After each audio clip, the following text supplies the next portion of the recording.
So The Witness is one of those games that I was thoroughly enjoying with my wife, and then we got lost, and all of the puzzles were far, far too advanced. Or we I got had a lost, so really that bad time with Witness. I quite enjoyed it until that time I got lost, and we put it down for a couple of weeks.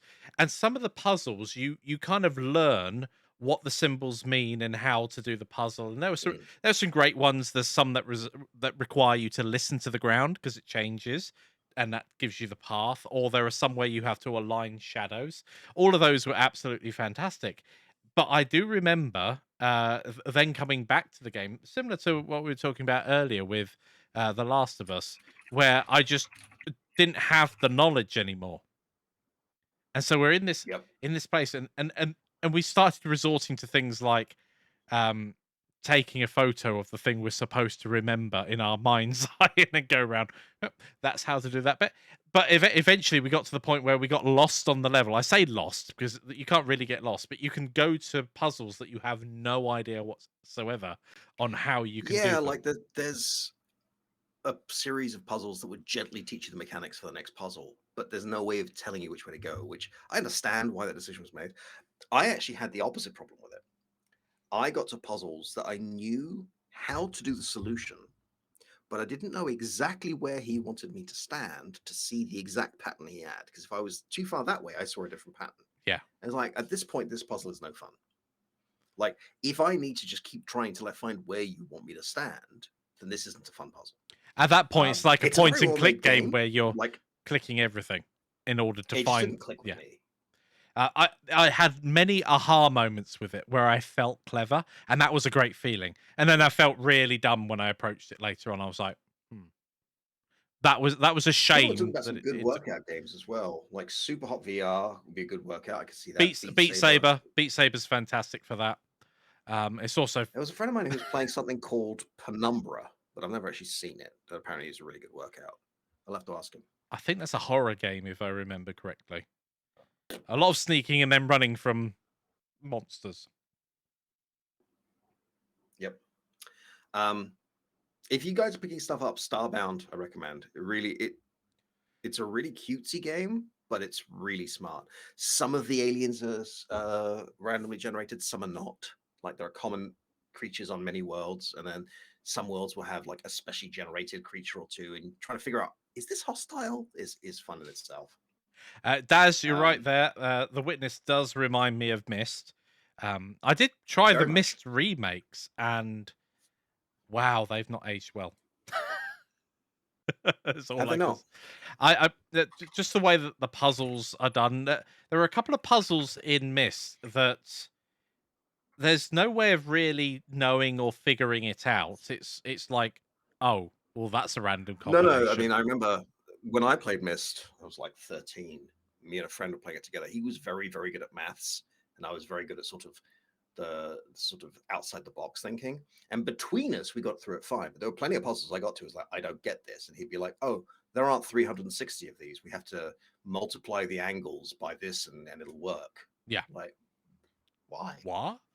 Yeah, and if Why there are would you do that? if there's no hint or lead up to that, it's not really a challenge as such because there's no information to get the right answer from. At that point, it's Hmm. like randomly clicking. So, Starbound, Fantasy Star. I never played Fantasy Star. I've not heard of Fantasy Star. I'm gonna look it up live. I think it's a good idea. Hopefully, it's clean. Um, I might not put it on the screen. Y- yeah, good idea. Fantasy Star. Oh, okay, interesting. I definitely haven't Yeah, seen Outer this Worlds before. is an interesting one. I've not played it, but I've seen some playthroughs of it. It's an interesting little storytelling puzzle game. Well, I say storytelling puzzle game with a story to it. Like you're trying to unravel a mystery. Yeah, and time Am I resets in thinking of like Outer eight. Worlds? Wait, no, no, no, wait. I'm not thinking of Outer Worlds.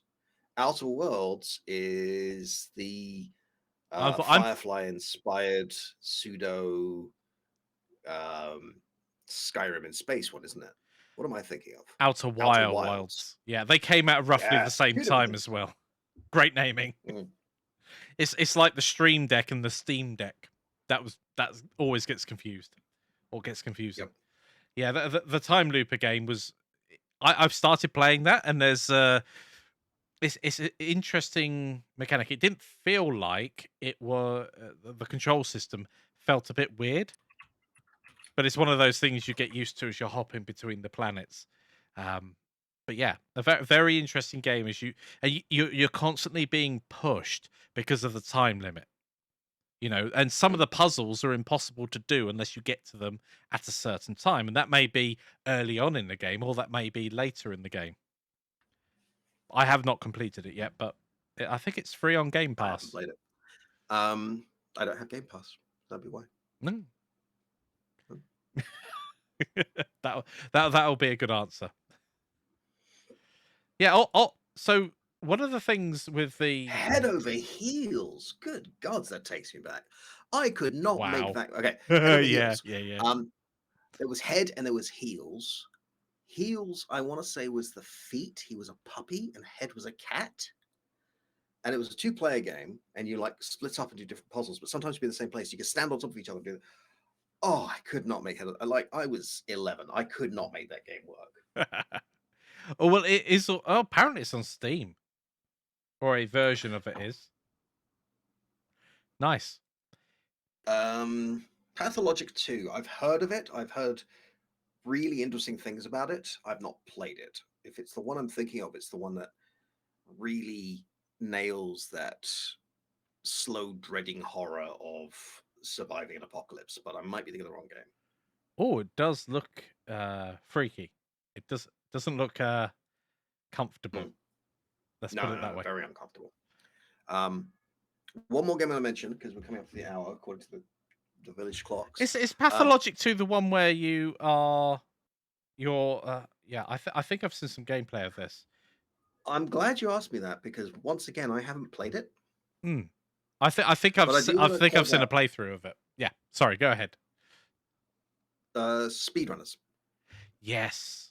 That's also a very simple art game, but the animation on the characters is phenomenal. The character and the animation, the learning curve because you play it's like I've got this, and you play with your friends. It's like I've got this. It's fine. Jelly falls to the back. Mike trolls me. We might make it to the end. Great. And then you play it online and you realize, oh no, my friend, you don't know how to play this game. You've not You haven't picked got the face. You haven't learned any because the controls are so tightly done, and there's so much precision involved in them. Like you don't have to be precise. It's not Super Meat Boy, but if you can be, you can just sail through the level. Yes, there are moments when we got that, and we're a bit like, "How did you get in front of me that quickly?" You're like, "Aha! I know. I've worked out that Yeah. these 2 points on the level throw me through." Like, "Ah, okay." But then on the next round through, you watch what they're doing and you can copy. Yeah. So my recommendations, if people are looking for things to play and have the spare cash or are waiting for a sale, will be Starbound, Streets of Rogue. Those are my two. What about you, Mikey? Speedrunners Yep. and Flight of no, what's the Necrodancer? I can't remember the Stick Fight. Stick Fight. I have mixed feelings about Stick Fight. I love how It's chaotic it awesome is. and it's good. I love how chaotic it is, but man, it's I've actually frustrating. been playing it pretty recently with my friend Sam, who's in Canada, and like once a week or so he'll call. We'll play for half an hour. Oh, it's Um, great for picking up and just oh yeah, for yeah, like a half hour or 45 minutes with your friends, it's fantastic. Crypt of the yes, Necrodancer is a yeah. fantastic game, and I am so bad at it. It took me a while to get And it's not even the into rhythm. it.